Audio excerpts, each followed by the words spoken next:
Copper is the key to connecting us to sustainable forms of energy like solar, wind, and hydropower. At the same time, copper mining companies are trying to improve sustainability in their own operations by minimizing their impact on the surrounding environment. We know that resources are limited, so it is up to us to really understand how we can, on a day-to-day basis, get better at using fewer external resources to produce the copper that the world needs. One of the most important natural resources used in copper mining is water. In remote, arid places where mines exist, it's also one of the most precious. It isn't possible to have a large mining operation if you don't have water. We use water in the processing of our copper in our milling process, and we also use water around the mine site for general environmental dust control and mitigation. Georgia Lasai is Director of Tailings and Water at Freeport McMoran, a part of the mining process that plays a key role in water reuse. Tailings are the finely ground rock particles left over after copper is separated from ore during the milling process. Tailings are moved from the processing site to tailings storage facilities, or TSFs, using water. The tailings are delivered to the TSFs in the form of a slurry, which means that we transport them in a mixture of water through a pipeline. We separate those and we use the coarser fraction to build the embankments, and we store the finer fraction behind the embankments. TSFs are constructed from the tailings material itself.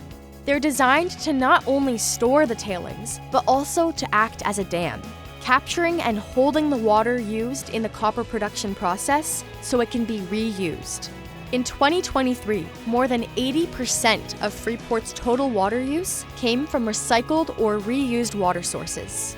So it is just good use of water, it is good use of resources to use the water we have on site, preferentially before bringing additional fresh water onto the site.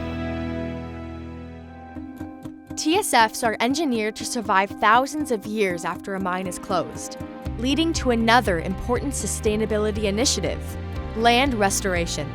Once the facility has been completed and it has been built to design so that we can ensure that it is a safe, stable structure, we then move into a period of reclamation and closure.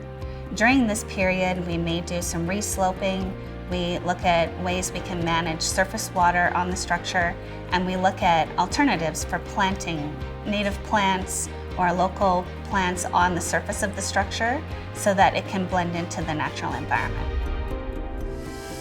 In Bisbee, Arizona, this TSF has been reshaped and revegetated with native plants to help it blend into the natural surroundings. When it's done, you can look at the horizon and you can't quite see where the tailings were, where they started and where they ended, because we really do have a commitment to restoring to a level that is absolutely beneficial for biodiversity. Josie Ann Bonneau is manager of nature programs at Freeport McMoran.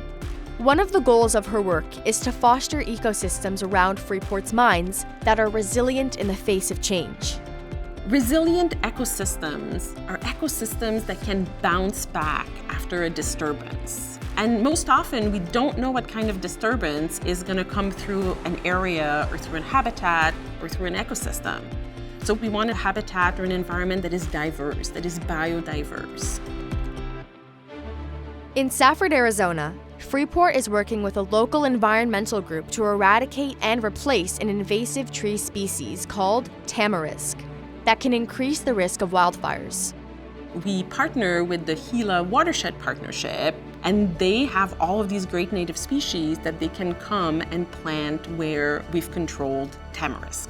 And that is a full circle from controlling invasive species and making an environment much more resilient to both invasive species, but also climate change and wildfire. Another program in Safford involves building nests for burrowing owls that have been pushed out of their habitat by development.